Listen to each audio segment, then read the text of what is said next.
4 মে দিবস উপলক্ষে বাংলাদেশ শ্রমিক কল্যাণ ফেডারেশন আয়োজিত আজকের এই বর্ণাঢ্য র্যালি পরবর্তী সমাবেশে সম্মানিত সভাপতি প্রধান অতিথি বাংলাদেশ শ্রমিক কল্যাণ ফেডারেশনের কেন্দ্রীয় সিনিয়র সহসভাপতি বিশিষ্ট শ্রমিক নেতা মনুর রশিদ খান, উপস্থিত শ্রমিক কল্যাণ ফেডারেশনের সম্মানিত কেন্দ্রীয় সহসভাপতিবৃন্দ, কেন্দ্রীয় নেতৃবৃন্দ, আজকের এই সমাবেশে উপস্থিত সংগ্রামী ভাই ও বন্ধুগণ, বাংলাদেশ শ্রমিক কল্যাণ ফেডারেশনের পক্ষ থেকে দেশের সকল সমাজসেবী ভাই ও বন্ধুকে আন্তরিক শুভেচ্ছা ও অভিনন্দন জানাচ্ছে।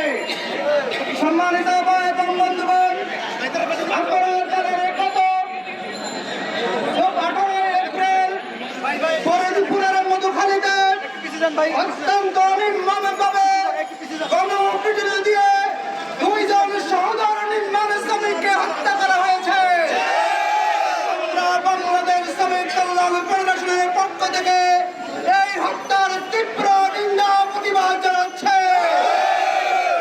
দাবি করছি অবিলম্বে হত্যাকারীদের গ্রেফতার করতে হবে, তাদেরকে দৃষ্টান্তমূলক শাস্তির ব্যবস্থা করতে হবে, নিহত শ্রমিকের পরিবারকে উপযুক্ত ক্ষতিপূরণ দিতে হবে।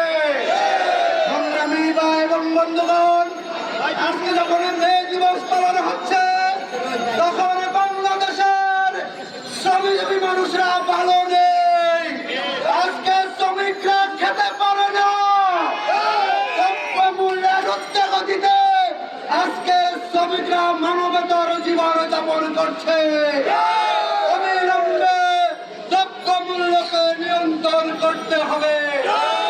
আমরা লক্ষ্য করছি বাংলাদেশের সমাজসেবী মানুষ সকলের ক্ষেত্রে বৈষম্যের শিকার হচ্ছে, নির্যাতনের শিকার হচ্ছে, নিপীড়নের শিকার হচ্ছে।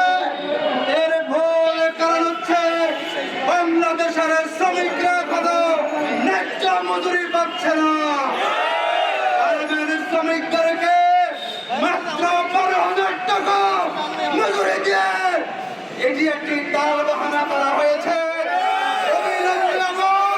মজুরি বোর্ডের বৈঠক করে গার্মেন্টস শ্রমিকের মজুরি 25,000 টাকা করতে হবে। কথায় শ্রমিকের ছাঁটাই বন্ধ করতে হবে, নারী শ্রমিকদের হয়রানি বন্ধ করতে হবে।